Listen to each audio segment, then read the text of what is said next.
Simple air fryer recipe ba ang hanap nyo? At itong tigi 800 na air fryer ni Han River ang gagamitin natin. First recipe natin is omelette. Kailangan lang natin ng onion, garlic, tomato, and egg. Lagyan lang natin to ng pepper and salt to taste. Isama na rin natin yung lahat ng hiniwa natin. And once it's done, i-preheat na natin ng air fryer. Nilagyan ko na rin ng parchment paper dahil dito natin lulutuin ng egg natin.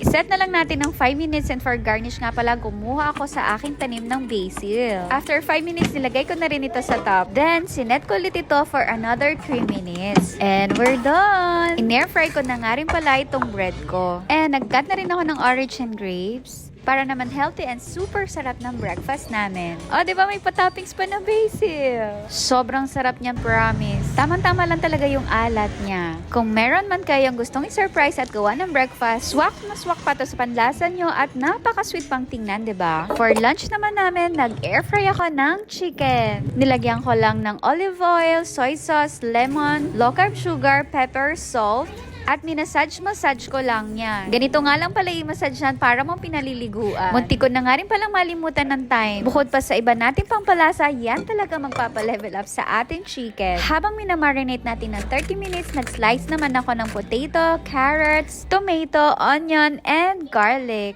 Saka nilagyan ko to ng olive oil, salt, and pepper to taste. And syempre, yung thyme. I-mix nyo lang mabuti para ma-coat lahat. And after 15 minutes, eto na siya. Sobrang bango niyan. And after 30 minutes natin minarinate ang chicken, lagyan naman natin sa loob ng iba pang pangpalasa. Preheat ko na nga rin pala ang oven yan for 5 minutes. Binuhusan ko na nga rin pala ng konting sauce. And sinet ko ang timer for 15 minutes. After 15 minutes nga, grabe ang bango niyan. Binaliktad ko lang, pour some sauce, syempre yung time, then into the air fryer ulit. By this time, sinet ko naman siya for 20 minutes. Total time na pagluto ko nga pala nito ay 45 minutes. Grabe ang bango nito. And syempre, plinating ko na muna siya. Grabe, sobrang sarap nito.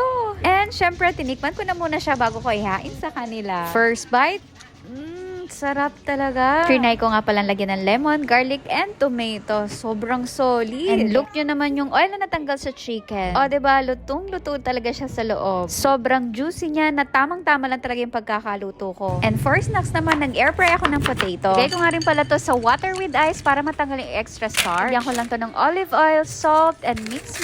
Then into the air fryer ulit. Neto na nga rin pala to ng 20 minutes. After na, nilagyan ko na ng toppings na meat. Yung niluto ko ang cheese sauce. And syempre, para i-level up natin yan, nilagyan ko ng mozzarella. Sobrang bilis lang nito dahil sinet ko lang to for 5 minutes and we're done! Grabe, sobrang solid to, promise. And syempre, bago ko bigyan sila daddy, tinikman ko muna siya.